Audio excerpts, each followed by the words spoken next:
So as we're sitting here this morning, man, I'm feeling really raw this morning, and I feel unfocused. It was an emotional weekend with my mom. So I was telling you guys last week that my mom has dementia. We were never close. My mom, as I told you guys last week, and I'm almost to a point now of saturation talking about it. But my mom and I were never close. My mom wasn't very maternal. I would also lean on the word narcissistic. With me and both of my brothers, my mom didn't know how to be a mom, right? I mean, she'd go long periods of time not talking to any of us. So there wasn't this connection that a lot of you guys have, thank God, with your parents that I just don't have. But at the end of the day here, she's still my mom. She's in New York City. She has dementia. Her health has deteriorated quickly. The last time I talked to her on the phone a couple of weeks ago was the very first time that the dementia has gotten so bad that she didn't recognize who I was. And I thought to myself, oh, man, there's no part of me at all that wants to go to New York and see her. I thought I should go to New York and see her, but do it more out of obligation than anything else because it is my mom, right? So I kind of made a spontaneous trip up to New York over the weekend just because even though doctors have told me this also, that dementia doesn't really work like you just wake up one morning and the window is closed. I felt like that was a sign to me that the window is closing on my mom. And I don't know how healthy she is, and I don't know how many more times I'm going to actually have with her. So again, I want to use the opportunity to say, like, I did what I could. Right, for my mom, even though I wasn't feeling it. And even though it was total obligation, I went up there anyway. So I get up there and the emotions start even before I get to her mental care facility also. It's the first time I've checked Facebook in God knows how long, and the universe was messing with me because my cousin, who I haven't talked to in 30 years, sent me some pictures in my Facebook messages of family pictures that I didn't even know that we had in the family. So I saw pictures of my mom when she was younger. I saw pictures of my dad when he was younger also. I was going down memory lane with my aunt and my uncle too. And the thing about my family is we're a family of estrangements. So I haven't talked to any of these people in years and years and years. And even when I was younger, it was always complicated because my mom was cutting people out of her life. My dad was cutting people out of his life. So I didn't grow up with like tight cousin, no family really at all. So I get these pictures and I'm trying to figure out how to describe to you guys how I was feeling as I was looking at them. Just a little bit, I was a lot sad that I know these people, but I don't know these people. You couldn't really look back at it fondly because of all the estrangement. You're more so looking at it like, God, everything we missed out on because everybody's parted ways the way they did. And I think it does change when you have your own kids in your own family. Like this could never happen with my kids. Mm-hmm. Never. When I wake up in the morning, I know exactly where my kids are and I know what they're doing. So it hurts, I think, even more as a parent to know that kind of callousness and that kind of dismissiveness was part of my life, right? So I was already feeling a certain way before I went over to go see my mom. I think I was sad. I think I was mad again. I told you guys last week that it just feels like when you're putting together a to-do list, you know, there's always one thing on that to-do list that you keep putting off time and time again because you just don't want to do it. In this case, it was going to see my mom. Last time I saw her, I thought, you know what? All right, you know what? That's it. I did my part and I went above and beyond and I don't have to do it again. And here I was doing it again. So I showed up to her facility. She was eating lunch with a whole, I can't even call them friends. They don't even really even talk to each other. They kind of sit at each other with these blank stares and they're just getting through the day. And I saw her and she looked up. Her memory care roommates. Yeah. They don't even talk to each other, really. No. Okay. So they're all on the same floor and they're kind of staring at each other and stuff. And there's not a lot of words going on. And I pulled up to her and she looked at me and she knew who I was. There wasn't a lot of dialogue because she was in the middle of lunch. And I said, I'll just meet you in your room when you're done. And she said, that would be great. Finally, when lunch was over and she came in, I want to tell you something really strange that happened.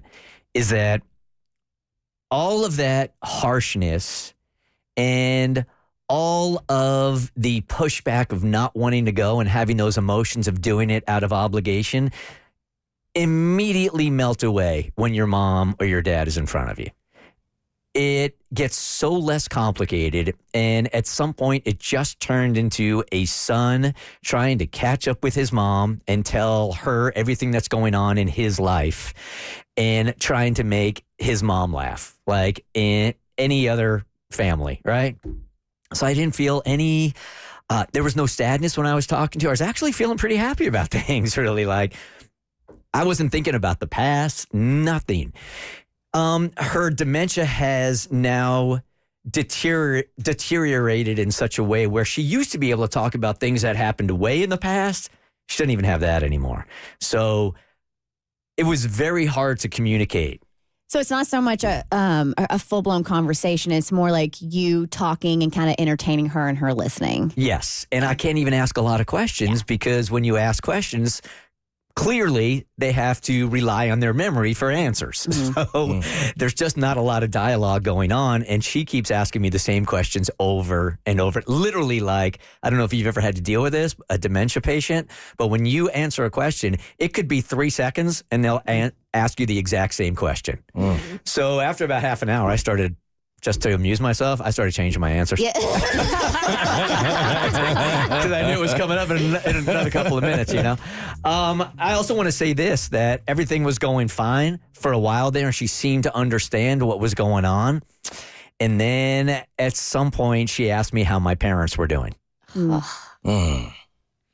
So she's there, and then she's not there. She knows what's going on, and then she doesn't know what's going on. And the one thing that I do know about dementia is you're not supposed to say something to the effect of like, hey, you are my mom. Yeah. So I told her that my dad passed, and I told her that my mom was struggling, but she's doing okay. And she seemed to accept that answer. But that one really, really hurt. It just was like, I do feel like that window is closing. And the fact that she didn't know that she was my mom and was asking me questions about herself even was a gut punch. So the feelings going into it, and then how your feelings changed once you were actually in front of her, and then you experienced that. What was it like when you left? Exhausted. Oh, I bet. I drank a lot. I drank a lot in New York City this weekend. Even today, I'm still feeling a little bit numb about it and a little bit raw. Obviously, I need to go see my therapist about it because even as we're doing the show today, I keep flashing back to her face and the conversations, and I'm emotionally trying to work the whole thing out, and I'm still not. I'm very raw today. And I have a question, but it feels a little harsh. So go for it. Are you sure? Yeah, yeah. Is it part to, like, obviously, I've had multiple family members deal with Alzheimer's and dementia, and it's a horrendous disease. I can't. When you try, it's heartbreaking. It's so heartbreaking. It's impossible to try to empathize with what they're going through because they don't know what they're going through. I know. You know what I'm saying? It's for everybody involved. In this instance, this is a somewhat unique, not so much a unique situation because you get so many people hitting you up who are also estranged from family members and have complicated family relationships. Crazy, it's kind of sad. Yeah. But in this instance, I think you can feel more than one emotion at a time. When you're there, is a part of you like, oh God, I don't know how to say this. Is a part of you like, how dare her not remember how she treated me? No. Really? Good for you. Nope. If anything, I'm really happy that she's recreated a memory, a life in her head. Okay. She thinks she was a great mom. She thinks she was fantastic to both of my brothers. She thinks she was fantastic to me also. And you're accepting of that. Oh, my God. I'm happy for her. Good for you. That she's recreated this, because to live with that kind of pain and be stuck in it, because she still doesn't have a lot of contact with none of us. And she wouldn't have the ability to even make it right with us anymore. So the fact that she's living this fantasy that she was a great mom, I think is a wonderful way to go. Okay, good. I mean, that's an incredible way to look at it, because I didn't know if you were like in some capacity, like, you know, how dare you recreate like what was factual and what was truthful and what really happened. But I think the way you're looking at it is extremely healthy and beneficial for you and her. I mean, it would be so cruel for her to be stuck with the knowledge on what her reality really was as a mother, and be stuck with it and not be able to change it at all. So the fact that she's changed it in her head, or that her body has changed it for her, I think is a miracle, and it's wonderful. Gotcha. Good for you. And you do have a therapy appointment slated for this week? Or I maybe don't. You don't? I don't What yet. did I tell you before you left? Make the appointment. I didn't think I was going to need it, but I certainly need it. Yeah, I need it. Dude, I knew that was going to be heavy. That's a lot. The Bert Show.